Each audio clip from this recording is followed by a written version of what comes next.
Hey guys, welcome back to Sinchu vlogs. ಎಲ್ಲರೂ ಹೇಗಿದ್ದೀರಾ? I hope ಎಲ್ಲರೂ ಚೆನ್ನಾಗಿದ್ದೀರಾ ಅಂತ ಅಂದ್ಕೊಂಡಿದ್ದೀನಿ. ಇದು ಬೆಂಡೆಕಾಯಿ ಮಸಾಲ ಅಥವಾ ಭಿಂಡಿ ಮಸಾಲ ಗ್ರೇವಿ ಅಂತಲೇ ಹೇಳ್ಬೋದು. ಇದು ಮುದ್ದೆಗೆ, ರೈಸ್ಗೆ, ಚಪಾತಿಗೆ ತುಂಬಾ ಸೂಪರ್ ಕಾಂಬಿನೇಷನ್ ಅಂತಲೇ ಹೇಳ್ಬೋದು. ಮಸ್ಟ್ ಟ್ರೈ ಅಂತ ಹೇಳ್ಬೋದು. ಈಗ ಇದನ್ನು ಹೇಗೆ ಮಾಡೋದು ಅಂತ ನೋಡೋಣ ಬನ್ನಿ. ಮೊದಲಿಗೆ ಮಸಾಲೆ ರುಬ್ಕೊಳ್ಳೋದಕ್ಕೆ ಮಿಕ್ಸಿ ಜಾರಿಗೆ ಕಟ್ ಮಾಡಿ ಇಟ್ಕೊಂಡಿರುವಂಥ ಈರುಳ್ಳಿ, ಶುಂಠಿ ಕಟ್ ಮಾಡಿ ಸೇರಿಸ್ಕೊಳ್ತಾ ಇದ್ದೀನಿ. ಹಾಗೆ ಬೆಳ್ಳುಳ್ಳಿನ ಸುಳಿದು ಸೇರಿಸ್ಕೊಂಡಿದ್ದೀನಿ. ಖಾರಕ್ಕೆ ತಕ್ಕಷ್ಟು ಹಸಿರು ಮೆಣಸಿನಕಾಯಿ, ಹಾಗೆ ಪುದೀನ, ಕೊತ್ತಂಬರಿ ಸೊಪ್ಪನ್ನು ಸೇರಿಸ್ಕೊಂಡು ಕಟ್ ಮಾಡಿ ಇಟ್ಕೊಂಡಿರುವಂಥ ಒಂದು ಟೊಮೆಟೊ, ಒಂದು ಪೀಸ್ ಚಕ್ಕೆನ ಸೇರಿಸ್ಕೊಂಡಿದ್ದೀನಿ, ಒಂದು 4ರಿಂದ 5 ಲವಂಗ, ಹಾಗೆ ಏಲಕ್ಕಿ 2, ಒಂದು ಅರ್ಧ ಟೇಬಲ್ ಸ್ಪೂನ್ ಆಗುವಷ್ಟು ಜೀರಿಗೆ, ಹಾಗೆ 2 ಟೇಬಲ್ ಸ್ಪೂನ್ ಆಗುವಷ್ಟು ಧನಿಯಾ ಪುಡಿನ ಸೇರಿಸ್ಕೊಂಡಿದ್ದೀನಿ, ಅರ್ಧ ಟೇಬಲ್ ಸ್ಪೂನ್ ಖಾರದ ಪುಡಿನ ಸೇರಿಸ್ಕೊಂಡಿದ್ದೀನಿ. ಇದಕ್ಕೆ ರುಬ್ಬೋದಕ್ಕೆ ಬೇಕಾಗಿರೋಷ್ಟು ನೀರನ್ನು ಹಾಕ್ಕೊಂಡು ಇದನ್ನು ನೀಟಾಗಿ ಸಾಫ್ಟಾಗಿ ಪೇಸ್ಟ್ ಮಾಡ್ಕೊಂಡು ಬರಬೇಕು. ಈ ಥರ ಈಗ ನಾನು ರುಬ್ಕೊಂಡಾಗಿದೆ. ನಾನು ಆಲ್ರೆಡಿ ಬೆಂಡೆಕಾಯಿ ನೀಟಾಗಿ ವಾಶ್ ಮಾಡಿ ಬಟ್ಟೆಯಲ್ಲಿ ಒರೆಸಿ ಮತ್ತೆ ಇದನ್ನು ಕಟ್ ಮಾಡಿ ಇಟ್ಕೊಂಡಿದ್ದೀನಿ. ಇದನ್ನು ಇದೇ ಥರ ನೀಟಾಗಿ ವಾಶ್ ಮಾಡಿಕೊಂಡು ಕಟ್ ಮಾಡ್ಕೊಳ್ಬೇಕು.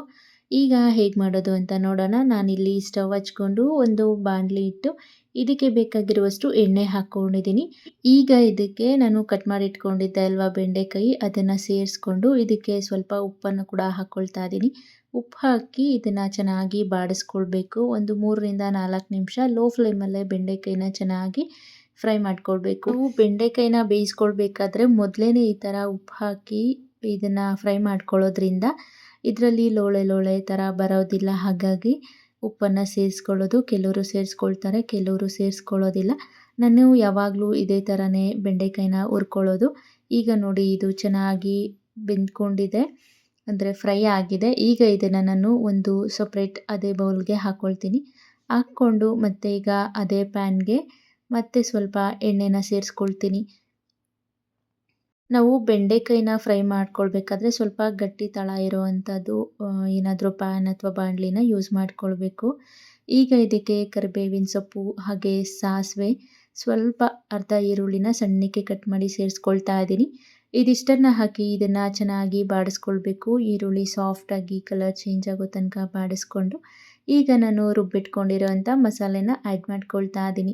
ಮಸಾಲೆನ ಹಾಕಿದ ನಂತರ ಇದನ್ನು ನಾವು ಚೆನ್ನಾಗಿ ಬಾಡಿಸ್ಕೊಳ್ಬೇಕು. ಗ್ಯಾಸ್ನ ಲೋ ಫ್ಲೇಮಲ್ಲೇ ಇಟ್ಕೊಂಡು, ಇಲ್ಲ ಅಂದರೆ ಅದು ಹಸಿ ಸ್ಮೆಲ್ ಹಾಗೆ ಉಳ್ಕೊಂಡು ಬಿಡುತ್ತೆ. ನಾವು ಮಸಾಲೆನ ಹಸಿಯಾಗಿ ರುಬ್ಕೊಂಡಿರೋದ್ರಿಂದ ಸ್ವಲ್ಪ ಹಸಿ ಸ್ಮೆಲ್ ಹೋಗೋ ತನಕ ಎಣ್ಣೆ ಎಲ್ಲ ಮೇಲೆ ತೇಲಿ ಬರ್ತಾ ಇರುತ್ತೆ, ಅಲ್ಲಿ ತನಕ ಇದನ್ನು ಚೆನ್ನಾಗಿ ಬಾಡಿಸ್ಕೊಳ್ಬೇಕು.